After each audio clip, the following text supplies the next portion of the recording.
Badai ujian dalam bahtera rumah tangga. Banyak yang sering mengeluhkan ke saya, istri yang suaminya galak, selalu membentak-bentak, selalu kasar, bahkan main tangan. Perlu dipahami, jika kita ini dikehendaki Allah, mau dimasukkan surganya, khususnya perempuan, jika tidak dengan cara halus, maka akan diberikan ujian-ujian. Cara halus itu bagaimana? Cara halus itu kita, khususnya perempuan, ia harus memperbanyak ibadah-ibadah sunnah. Misal banyak melakukan sholat ba'diyah, qobliyah, puasa-puasa sunnah, dan khususnya banyak-banyak sedekah. Tandanya perempuan itu dikehendaki oleh Allah masuk surganya dengan cara halus, maka Allah akan menjadikannya merasa ringan melakukan ibadah-ibadah sunnah, ringan tangannya melakukan sedekah, itu semua akan terasa enteng dilakukan. Tapi jika dikehendaki Allah untuk masuk surga dengan kasar tidak dengan halus, ini masih masuk surga loh, bukan disiksa setelah mati, maka akan diberikan rasa berat melakukan ibadah-ibadah sunnah. Bahkan untuk sedekah saja berat sekali. Lalu perempuan itu akan diberikan ujian suami bentak-bentak, marah-marah, main tempeleng. Itu adalah ujian yang paling ringan, karena diberikan tak jauh-jauh, tapi dari yang paling dekat, yaitu ujian dari suami sendiri, atau ujian musuh dalam selimut. Jadi suami itu bersifat kasar, membentak, menempeleng, itu harga yang harus diterima, karena malas bersedekah, berat melakukan amalia sunnah, seperti sholat sunnah, seperti ibadah-ibadah sunnah, itulah sebagai gantinya. Jadi semua kembali kepada diri sendiri. Para perempuan ingin cara halus. Apa cara yang kasar untuk masuk surganya? Masuk surga itu ada harganya, dan mahal harganya. Apa perlu diuji seperti anak-anak Palestina yang dibom Israel? Yang kapan saja bom bisa jatuh ke badan dan badan seketika tercerai-berai, kaki tangan terpotong-potong, dan perut sobek, usus terburai, lalu mati, dan mati syahid lantas masuk surga. Dibentak suami atau dipukul itu kan masih sehat meger-meger dan masih hidup waras berigas. Coba kalau dibom Israel, tamat sudah. Asia istri Firaun itu dibentak-bentak Firaun, disiksa, sampai dibunuh. Suamimu belum seperti itu kan? Masih batas kewajaran, walau menempelengmu. Kalau ditukar tempelengannya dengan harga surga, nilai tempelengannya suami itu tak ada harganya, masih sedikit. Ibu saya, ini ibu saya, setiap hari itu bapak saya tidak bicara ke ibu saya, kalau tak marah, jadi bicara ke ibu saya, selalu marah-marah. Saya selalu bilang ke ibu saya kalau dimarahi bapak saya waktu ibu saya masih hidup, dan setelah dimarahi bapak saya, ibu saya nangis. Saya bilangi, sabar bu, marahnya bapak itu jalan untuk ibu masuk surga. Kalau tak dimarahi bapak, mungkin ibu nanti tak masuk surga, karena dimarahi bapak. Kalau ibu sabar, ibu dapat pahala kesabaran. Semua kan sudah atas kehendak Allah. Kalau ibu nangis dan mengeluh, percuma bapak marah, karena ibu tak dapat pahala sabar. Pahala sabar itu lagi duduk, berdiri, jalan, kemana saja, dapat pahala. Kalau sholat kan hanya pahalanya di waktu melakukan sholat saja. Kalau sabar maka setiap tarikan nafas dapat pahala. Lalu ibu saya menghapus air matanya. Ketika ibu saya mau meninggal, saya katakan ke malaikat maut, nanti kalau sudah ada perintah mencabut ruh ibu saya, laporan dulu ke saya kalau mau mencabut ruhnya. Lalu malaikat maut laporan ke saya waktu sudah turun perintah dari Allah, maka saya siap-siap. Waktu itu ada bapak saya lagi nungguin ibu saya suruh minggir bapak saya bilang, ini ibu mau diambil malaikat maut, minggir dulu, biar ruhnya diambil. Lalu saya dorong ruh ibu saya keluar dan malaikat maut mengambil dari kepalanya.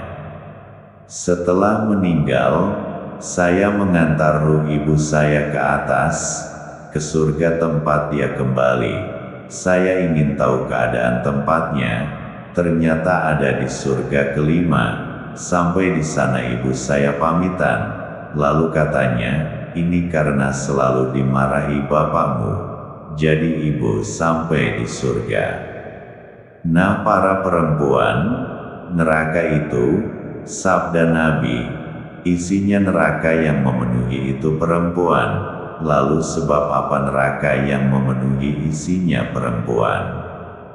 Karena banyak perempuan yang tak terima, tak bisa sabar dengan suaminya. Suami itu jika ridho kepada istri sedang istri itu kok sudah melaksanakan semua syariat, dan tak meninggalkan sholat, maka istri itu dipersilahkan memilih mau masuk surga dari pintu mana saja.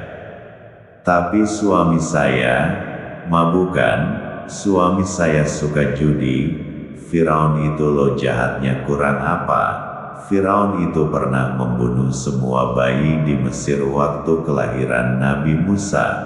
Firaun itu pernah membakar semua rakyat Mesir yang tak mau menyembahnya. Apa suamimu seganas itu? Pernahkan suamimu membakar semua rakyat Indonesia? Pernahkah suamimu pernah membunuh seluruh bayi di Indonesia? Tapi dia suka judi, main janda teles, suka main perempuan, suka maksiat bla bla bla. Soal dia suka maksiat, itu urusan dia, dosanya dia yang nanggung. Kenapa kamu dulu mau nikah dengannya? Ditiduri dia juga mau. Dia suka maksiat apa saja biarkan saja. Setiap orang itu mempertanggungjawabkan semua perbuatannya di sisi Allah. Ini soal kamu. Kamu mau masuk surga, apa tidak? Kamu milih masuk surga, apa masuk neraka? Kalau milih masuk neraka, kan gampang. Suamimu suka demeni janda, kan tinggal dipotong burungnya sampai habis, jamin dia gak akan demeni janda lagi. Kalau suka bentak-bentak, gak mau dia bentak-bentak lagi, marah-marah lagi, tinggal makanannya dikasih racun tikus, kan mati, selesai. Ini masalah individu. Setiap orang itu secara individu akan masuk surga atau neraka. Kan bahasannya di sini, jadikan suamimu jalan untuk masuk surga. Nah jalannya itu, kenapa harus jalan dibentak-bentak diumpat ini itu? Yaitu kan diumpat dibentak, telinga tak sampai sempal atau lepas. Ada istri dimarahi suaminya sampai telinganya lepas, kan gak ada. Jadi saya hanya menjelaskan bahwa ujian suami atau istri yang galak, suka main cakar, misalkan, itu adalah ujian terkecil, gak mau diuji. Perbanyak sedekah, nanti tak ada lagi namanya ujian, juga tak ada suami galak, atau istri galak, salam damai, berdamailah dengan sekitar kita, termasuk istri atau suamimu. Sabda Rasulullah SAW, jika seorang perempuan selalu menjaga sholat 5 waktu juga berpuasa sebulan pada Ramadan, serta betul-betul menjaga kemaluannya dari perbuatan zina, dan benar-benar taat kepada suaminya, maka dikatakan pada perempuan yang memiliki sifat mulia ini, masuklah dalam surga melalui pintu mana saja yang engkau sukai. Hadis riwayat Ahmad. Rasulullah bersabda, sebaik-baiknya istri adalah jika kamu memandangnya kamu akan terhibur. Jika kamu menyuruhnya ia akan patuh. Jika kamu bersumpah agar ia melakukan sesuatu, ia akan memenuhinya dengan baik, dan jika kamu bepergian ia akan menjaga diri dan harta bendamu. Hadis riwayat Nasai. Nabi Muhammad SAW bersabda, seandainya aku diperkenankan memerintahkan seseorang untuk bersujud kepada orang lain, maka pasti aku akan perintahkan para wanita untuk bersujud kepada suaminya, dikarenakan Allah Subhanahu wa Ta'ala telah menjadikan bagi mereka para suami kelebihan hak terhadapnya.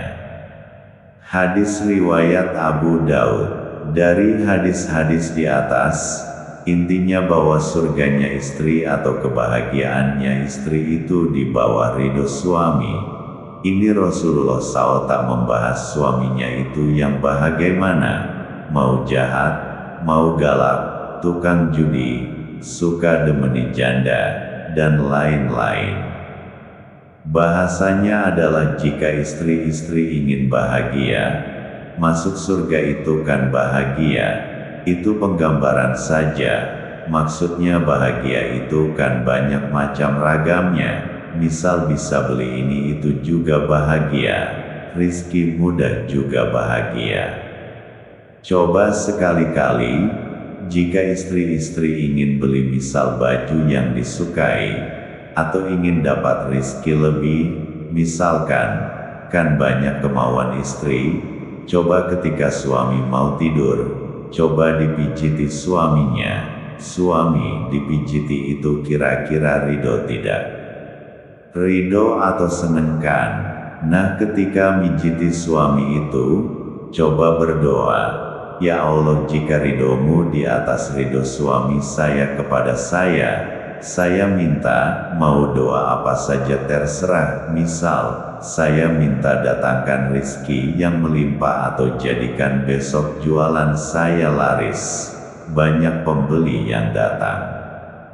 Ya apa saja doa yang diinginkan, nanti buktikan sendiri. Nah mudahkan, jangan malah cemberut ke suami terus, itu malah rizki akan ditutup Allah. Istri itu kalau diajak suaminya tidur, tidak mau, maka semalaman akan dilaknat oleh semua malaikat langit. Apalagi cemberut setiap hari, ya sudah malaikat juga melaknatnya sepanjang waktu. Malaikat rahmat ia tak akan datang. Hidup itu mudah, jangan kau buat sulit, atau jangan kau jadikan sulit. Jangan kau persulit, rizkimu susah wahai istri. Lihat sendiri kepada dirimu, bagaimana perilakumu kepada suamimu.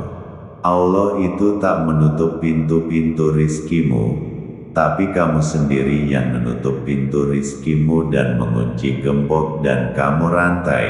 Karena suamimu kamu kunci, kamu beri jarak dari dirimu, kamu cemberuti. Semua orang itu sudah dijatah rizki langsung dari Allah. Janganlah jatah rizki yang seharusnya sampai kepadamu kamu halang-halangi dengan perilakumu kepada suamimu.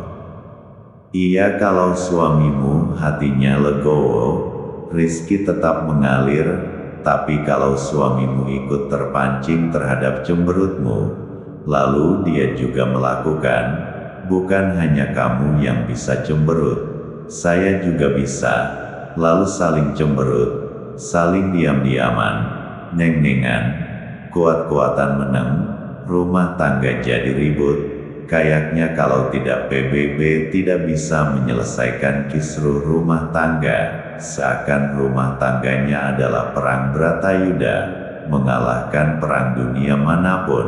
Yo wes angel. Lalu tugas suami itu apa? Tugas suami itu berjuang di jalan Allah. Kok berjuang di jalan Allah? Tidak kerja. Katamu kamu mengikuti Rasulullah SAW. Kata Allah Rasulullah itu sebaik-baiknya suri tauladan. Rasulullah itu berjuang di jalan Allah, gak kerja. Rasulullah kerja, sebelum jadi nabi, ya jualan, amon wedus. Tapi setelah jadi nabi gak ada hadisnya Rasulullah jualan bakso, jualan mie ayam.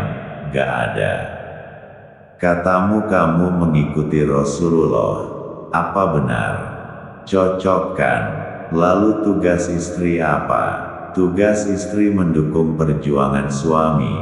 Kan tinggal nyontoh istri-istri Rasulullah. Apa gak berjuang juga? Apa tidak sebaiknya dakwah, pidato, cari uang? Rasulullah itu selama jadi nabi dan rasul, tak pernah istri-istrinya ikut-ikutan jadi nabi. Apa pernah dengar hadis bahwa Aisyah jadi Nabi Aisyah? Tak ada kan?